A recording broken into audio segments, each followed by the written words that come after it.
Hello, Brian. Hello. Welcome to Belgium. Thank you very much. We haven't heard from you for at least 2 years. Why has it taken so long to release the new album, Boys and Girls? Well, it just took a long time to get it right. I wanted it to be a very special album because it was going to be the first um, thing after Roxy had finished, and so there was an awful lot of pressure on me to make it good because Avalon was the best received record we'd ever made throughout the world. So I just persevered, and it seems unusual to some people to take so long to make a record. For me, um, as an artist, it didn't seem such a long time between pieces. I mean, 2 or 3 years, whatever it was, is a little bit long, but it's not, between two shows of work, as it were. You have something like 25 musicians on the new album. Yeah, about 30 actually. Yeah. Do you not feel that some of the spontaneity and emotion that you have constantly working with only 4 or 5 people has been lost? Not really, because for me, I really wanted to experiment with different combinations of players. I mean, there are never 30 playing at the same time. It's always different combinations of people. And all of the people I worked with were all kind of feel players and emotional players and intuitive players also. And what I always try to do is, as often as possible, use first takes of performance, so somebody will hear the music and the mood and the atmosphere that I built up myself with keyboards and whatever, and they'll respond to that without me telling them what it is or explaining anything. And I like to try and use the initial response as much as possible and kind of freeze that direct emotional contact that you get from these sort of people. And it was a very satisfying album because of all the skillful and people who were involved in it, because they're all very much at the top of their tree musically. And you no longer have a band to fall back on if the album would fail commercially. Are you afraid of the responsibility? Sure, because there's a great security in any sort of brand name, group brand name, that you spend 12 years or so building up. And that's why I think a lot of groups stay together too long, because of that very genuine fear that they won't be as successful without that mark, if you like. And I don't know, you just really have to trust your own instincts and hope that it'll reach out to people and they'll like what they hear. I mean, I tend not to think about the audience. It's too frightening until the thing is finished. As soon as it's finished and you stop fiddling around with it and stop touching it, and you're dragged away from it, which it was a bit like that this time. Then you start wondering, then you start getting nervous. But I think it's a mistake to worry about it while you're making the thing. You really have to just put your head down. I find, anyway, it's the best way for me. Just put my head down, get into the thing totally, and push every idea as far as you can. Question everything that you do. Try and make it as good as you can at each stage. But because it's taken you so long, because you like to work that way, the original spark and the emotion to make the music, do you feel that lasts over? I don't know. I mean, it's a very interesting question, and it's something that I was aware of all the time, because I didn't want it to disappear, and I didn't want to refine the music too much or polish it up too much so that the original spark was lost. So that's always the fine line, and that's where the tension lies between recording this, as I said before, this hopefully heartfelt, instinctive performance that you get out of everybody, including yourself, hopefully, and the thing of structuring it and trying to create something interesting texture-wise and so on. Do you so it's like, you hope that you won't lose it while you're kind of formalizing it. Do you suffer for your art? Yeah, I think you have to.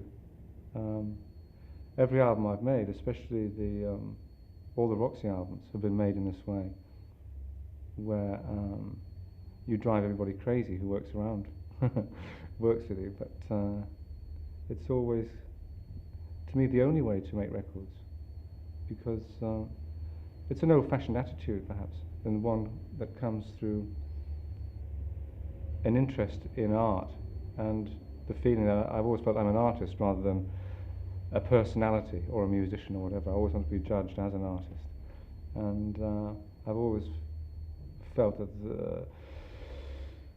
the art I responded to most as a listener and a viewer was always something which had a bit of soul in it somewhere. Yeah, and with music, I was always drawn to the painful music, whether it was kind of jazz, blues, soul, whatever, something which had some very strong emotion there. one inevitable question, only one, about Roxy. There seems to have been a lot of personality clashes towards the end. Is that the main reason why you had to break up the band? Yeah, really. It became more and more kind of a difficult situation, because in order to keep the music alive for me, more and more so in the last phase, the last 3 albums,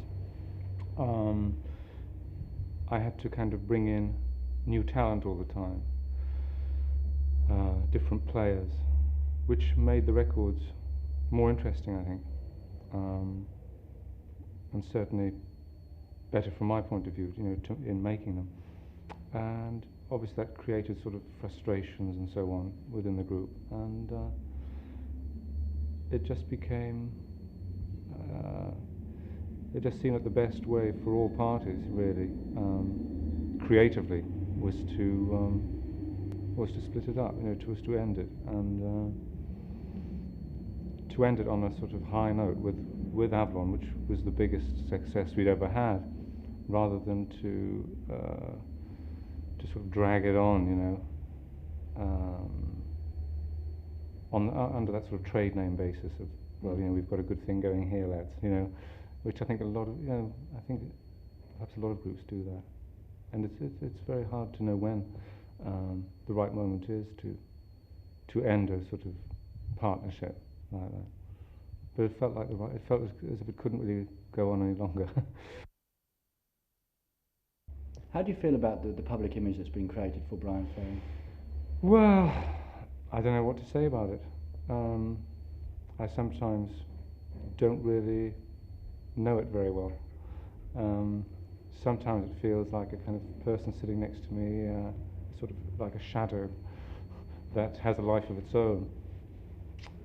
And because of things, over the years, that image becomes distorted and takes on a whole kind of existence of its own, which isn't nurtured by me. It's sort of built up, really by other people and what they say and so on, and then those people are quoted by somebody else, and so the thing takes on a momentum of its own, Did it ever at any one point actually overtake the real you, the private Bryan Ferry? It's never really, I've never allowed it to overtake. What I have done the past few years is consciously live a much lower profile in order to try and let my work have some space to breathe in, rather than for it to be overshadowed by this strange creature, which is partly me, but usually it's seemed to me a fairly unpleasant image. And if I've read things about myself, I've thought, oh well, God, I don't like that person, and I certainly wouldn't like to listen to his music. And that really made me think, How do you feel comfortable selling yourself ultimately as a product to be sold and to promote? No, I don't. I'd love to be invisible and not to be my own product in a way. It's sometimes it's very hard, that whole part of it. Sometimes you wish that you were a sort of Phil Spector type of figure and always behind. And with Roxy, I had some I had that to some extent, in as much as I could live behind this rather attractive name, which was never tarnished.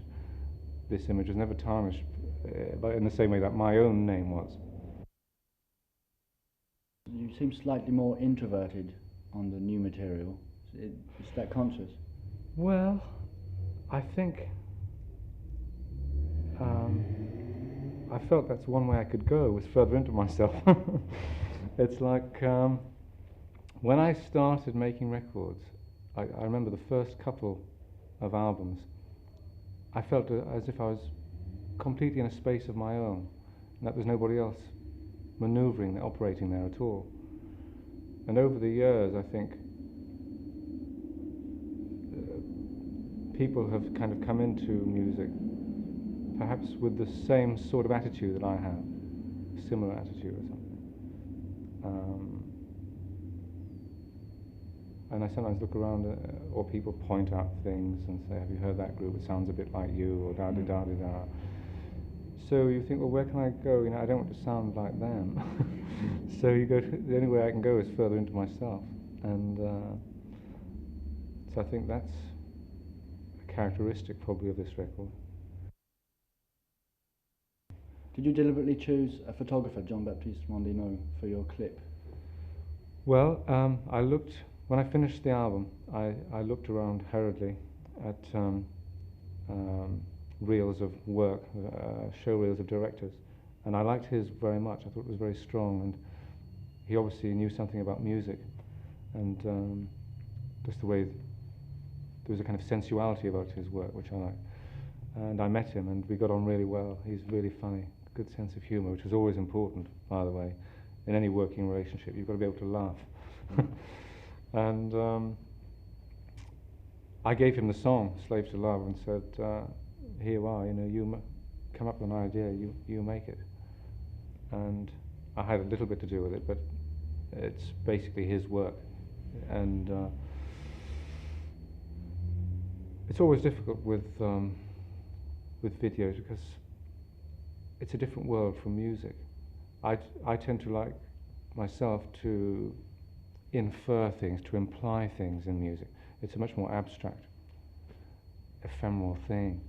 And the whole thing of pinning down music to a specific visual image is it's difficult. You know, I could give the same song to 20 different directors and they'd all be different, which is kind of one of the interesting things about it, I suppose. So I gave it to him, and I really liked what he did, and I like working with him, and I'd like to do something with him again.